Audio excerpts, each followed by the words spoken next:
Good morning student. आज हम chapter read करेंगे हमारा 8th लेसन मील प्लानिंग मतलब आहार का आयोजन।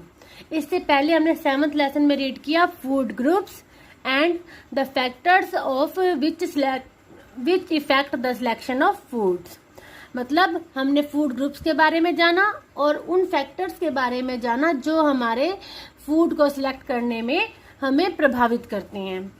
आज हम पढ़ेंगे अबाउट द मील प्लानिंग मतलब फूड की प्लानिंग कैसे होती है, आहार का आयोजन कैसे किया जाता है। Food is the basic necessity for all members of the family. Our health depends upon the food we take. Balance diet is important for good health. मतलब भोजन तो हर फैमिली के हर मेंबर की नेसेसिटी है और हमारा स्वास्थ्य उसके उस भोजन पर निर्भर करता है जो कि हम लेते हैं। और बैलेंस डाइट हमारे शरीर के लिए, स्वास्थ्य के लिए, अच्छे स्वास्थ्य के लिए बहुत ज़्यादा महत्वपूर्ण है। उसके बाद डेफिनेशन आती है जो हमने पहले भी रीड की थी और दोबारा रीड करेंगे।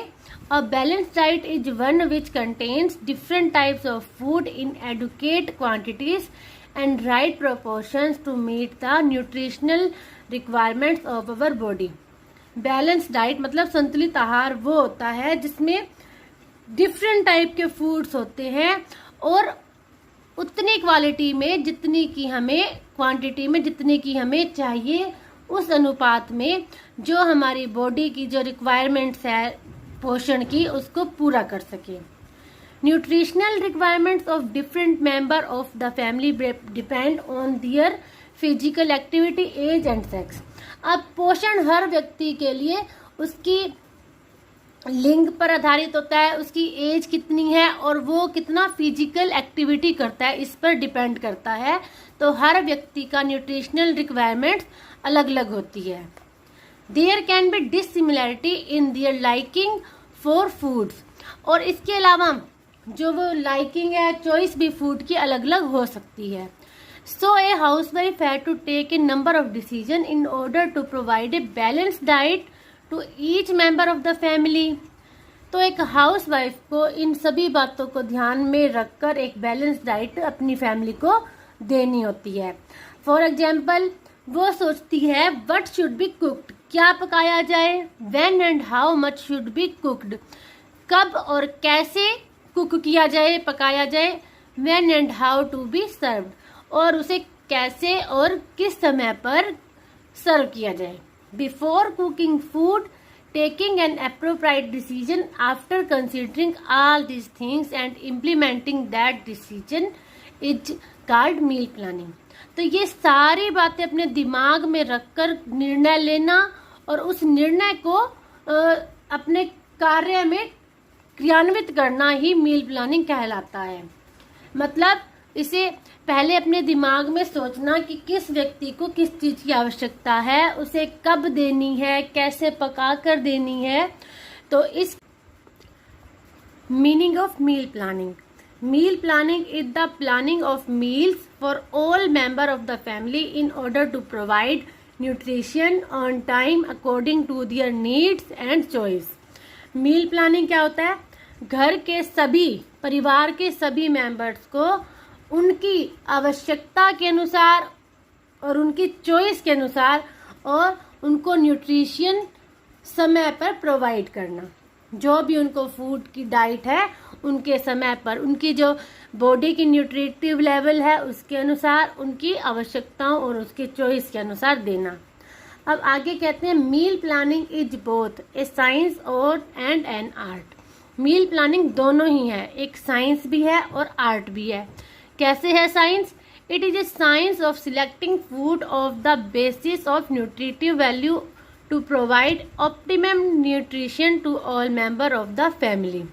साइंस तो ऐसी है कि जैसे वो उसके पोषण, हर फैमिली मेंबर्स के पोषण जो उसे चाहिए उसको दिमाग में रखकर उसे भोजन देना। एंड आर्ट कैसे है? It is an art of skillful blending of colours, taste, flavour and texture in meals.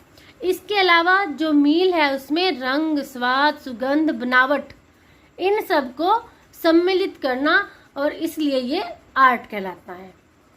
अब आएगा प्रिंसिपल ऑफ मील प्लानिंग, मतलब जो गृहिणी है अपने घर का मील प्लान करने के समय उसके माइंड में क्या क्या बातें होनी चाहिए, उसको क्या सोचना चाहिए, उसके अनुसार उसे अपना मील प्लान करना चाहिए। तो वो कौन से प्रिंसिपल हैं? The plan food needs to be tasty and palatable with its nutritive value. Every housewife described that the food prepared by her should not only provide satiety but also give mental satisfaction. ना केवल उससे भूख शांत हो, इसके अलावा उसे संतुष्टि भी मिले कि उसने जो खाया है न्यूट्रिशनल लेवल पर भी सही है। For this the following principle are to be followed during meal planning. तो इन सब बातों के लिए नियमन जो अब हम स्टार्ट कर रहे हैं उनको माइंड में रखना चाहिए। नंबर 1 प्रिंसिपल ऑफ न्यूट्रिशन, जो हम स्टार्टिंग से ही बात कर रहे हैं कि मेन भोजन का कार्य है कि हमारे शरीर को पोषक तत्व प्रदान करना। Principle of nutrition is an important principle of meal planning. A family may have members of all age groups like infant, adolescent, adult, pregnant lady, old person। एक फैमिली में हर एज के पर्सन हो सकते हैं, जैसे छोटा बच्चा, किशोरावस्था हुए जो बच्चे हैं, अडल्ट, युवा, गर्भवती स्त्री और ओल्ड पर्सन, सभी हो सकते हैं एक ही फैमिली में। तो हर किसी की न्यूट्रिशनल रिक्वायरमेंट अलग अलग है।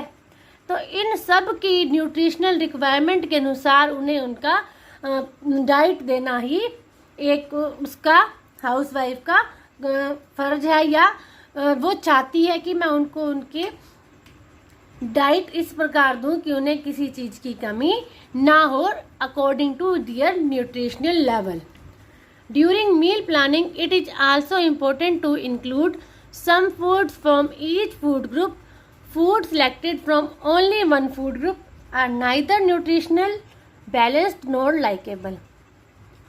तो मील प्लानिंग करने के समय तो फर्स्ट उसे ये सोचना चाहिए, जैसे हमने 5 फूड ग्रुप पढ़े थे, तो हर फूड ग्रुप में से कोई ना कोई आइटम वो अपने जो डाइट है उसमें इंक्लूड करें।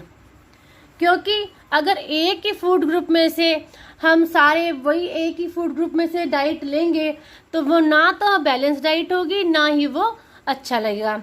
For example, meal having egg, curd and kheer will be rich in protein but deficient in minerals and vitamins।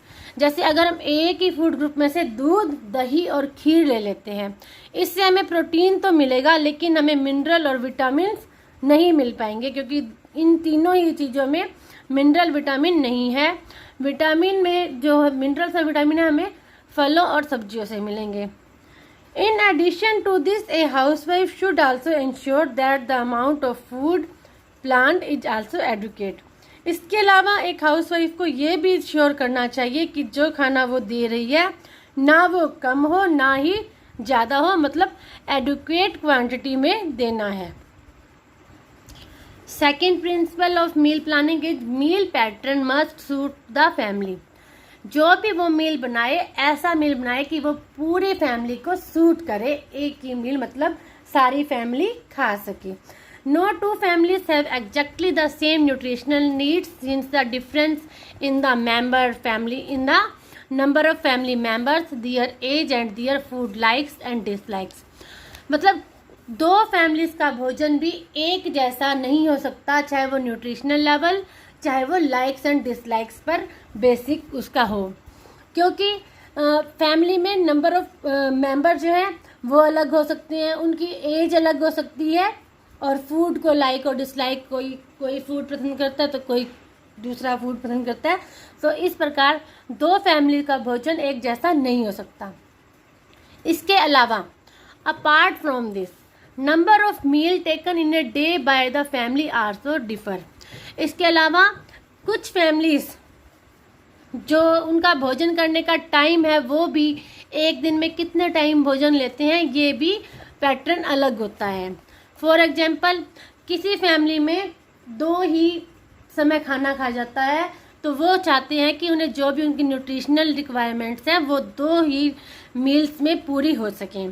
तो मतलब वो अपनी सारी रिक्वायरमेंट्स 2 मील्स में कंप्लीट कर लेते हैं। इसके अलावा कुछ फैमिली में thrice a day, then the quantity of food in each meal can be lessened. अगर वही वो 3 बार दिन में खाना खाते हैं तो हर समय में से थोड़ा सा भोजन कम कर सकते हैं। जो 2 समय खाएगा वो 1 टाइम ज़्यादा खाएगा, जो 3 बार खाएंगे तो तीनों टाइम थोड़ा थोड़ा करके भी खाएंगे तो उनका न्यूट्रिशनल लेवल बना रहेगा। The food should be in accordance with the requirements of different member of the family. This doesn't mean the separate food should be cooked for each member. अब ये है कि हम कहते हैं कि जो फैमिली के मेंबर है, हर मेंबर जो है उसके अकॉर्डिंग ही फूड जो उसे रिक्वायरमेंट है उसको दें। तो इसका ये मतलब नहीं है कि हर व्यक्ति के लिए अलग अलग खाना बनाया जाए। Requirements of each family member can be met by making a few change in the meal. हम एक ही मील में कुछ चेंजेस करके उसे ऑल द फैमिली कंप्लीट कर सकते हैं। जैसे एग्जाम्पल दिया हुआ है, dal water can be serve as soup. Dal can be served to a patient of hypertension by reducing the amount of salt in it. Non-fried dal can be served to a patient and the rest of member can enjoy fried dal. मतलब घर में या तो बहुत ज़्यादा old person है या कोई छोटा बच्चा है तो उसे दाल का पानी सूप दिया जा सकता है। दाल में नमक कम करके बीपी का, जिसे हाई बीपी की प्रॉब्लम है, उसको दाल दी जा सकती है सादी, उसमें थोड़ा सा नमक ऐड करके, बट विदाउट फ्राई दाल अगर घर में कोई पेशेंट है तो उसे दी जा सकती है। और इसके अलावा सभी मेंबर्स फ्राइड दाल का आनंद ले सकते हैं। तो मतलब एक ही दाल हम सबके लिए बना सकते हैं। तो आज के लिए 2 प्रिंसिपल ही बहुत हैं। आप इसे अच्छे से रीड करो और समझो एंड लर्न करो। Okay, thank you.